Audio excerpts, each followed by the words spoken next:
ప్రభుత్వ నర్సింగ్ పాఠ కాలేజీకి ర్యాగింగ్ భూతం అంటుకుంది. ఇప్పుడు మీకు ఒక ఐదుగురిని చూపించబోతున్నాం. ఈ ఐదుగురు ఆ నర్సింగ్ కాలేజీలో చదువుకుంటూ ఉన్నారు.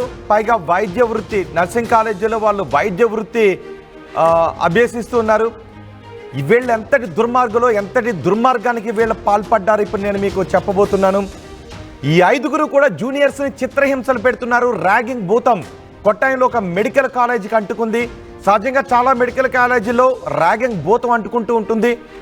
మనకు తెలుగు రాష్ట్రాల్లో కూడా గతంలో ర్యాగింగ్ భూతంపై పెద్ద ఎత్తున పోరాటం చేశాం. మెడికల్ కాలేజీల్లో పెద్ద ఎత్తున ర్యాగింగ్ గురించి ఆరోపణలు వస్తూ ఉంటాయి. ఇప్పుడు కొట్టాయంలో ఒక ప్రభుత్వ నర్సింగ్ కాలేజీలో ఈ ర్యాగింగ్ విషయంపై ఫిర్యాదులు వచ్చాయి. వీళ్ళు ఎంత దారుణంగా ర్యాగింగ్కి పాల్పడ్డారో తెలుసా?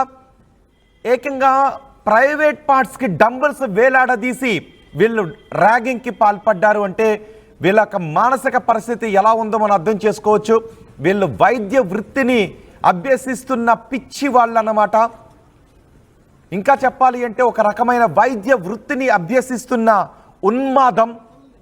వీళ్ళ తల్లిదండ్రులు చదువుకోమని వైద్య కళాశాలలకు పంపిస్తే ప్రజలకు వైద్యం చేస్తారు, వాళ్ళకు వచ్చే రోగాలు తగ్గిస్తారని అనుకుంటే వీళ్ళ మెదళ్లకు లేని రోగాలు అంటుకున్నాయి అక్కడ.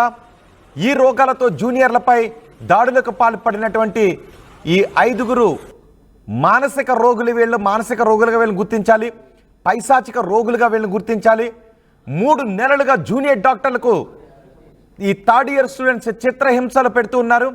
వీళ్ళు థర్డ్ ఇయర్ చదువుతున్నారు. జూనియర్స్కి చిత్రహింసలు పెడుతున్నారు. వాళ్ళని వీళ్ళ రమ్మన్న ప్రదేశానికి తీసుకొచ్చి బట్టలు విప్పి ప్రైవేట్ పార్ట్స్కు డంబల్స్ వేలాడతీసి వృత్తలేఖనితో పొడుస్తూ చిత్రహింసలకు గురి చేశారు. ఆ తర్వాత గాయాలపై మంట మండేలా ఒక లోషన్ పూసి పైశాచిక ఆనందాన్ని పొందారు.